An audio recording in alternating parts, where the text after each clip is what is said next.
வணக்கம். உங்கள் ரமேஷ் ஓம் பேசிட்டு இருக்கேன்.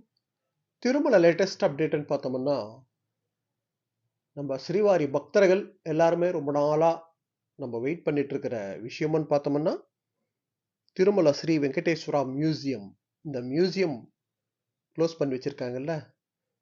இப்போ வந்து ஷார்ட்லி ஓப்பனிங்க்கு ரெடி ஆயிட்டு இருக்கு. ஸோ இன்டர்நேஷனல் ஸ்டாண்டர்ட்ஸில் 3D 7D டெக்னாலஜி யூஸ் பண்ணி மியூசியம்ன்றது ரெடி பண்ணியிருக்காங்க. இப்போ ஃபைனல் டச்சப் ஸ்டேஜில் இருக்கு எல்லாமே. இங்கே வந்து 150 கோடி டிசிஎஸ் கம்பெனி இருக்குல்ல, டிசிஎஸ்காரு 150 கோடி செலவு பண்ணி இந்த மியூசியத்தில் எல்லா டெக்னாலஜியும்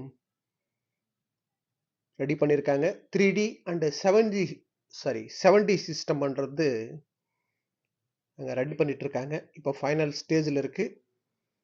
டிடிடி என்ன பிளான் பண்ணியிருக்கேன்னா, இந்த வருஷம் நடக்கிற ஆனுவல் பிரம்மோற்சவத்துக்கு ஏபி சிஎம் சந்திரபாபு நாயுடு அவர்கள் வருவார்ல, ஜென்ரலாக பிரம்மோற்சவத்தில் ஸ்ரீவாருக்கு பட்டு வஸ்திர சமர்ப்பணம் பண்ணுறதுக்கு வருவார். ஸோ இந்த ஆனுவல் பிரம்மோற்சவத்துக்கு இந்த வருஷத்தில் ஓப்பன் பண்ணுறதுக்கு பிளான் பண்ணி ஒர்க் ஃபாஸ்ட்டாக நடந்துட்டு இருக்கு. அதாவது இன்னும் ஃபைனல் டச்சப் ஸ்டேஜ் தான் இருக்குது. இப்போ டெக்னாலஜிக்கல் யூசேஜ்ன்றது டிசிஎஸ் கம்பெனி தான் இதுக்கு ஃபுல்லாக 150 கோடி செலவு பண்ணி பண்ணிட்டு இருக்காங்க.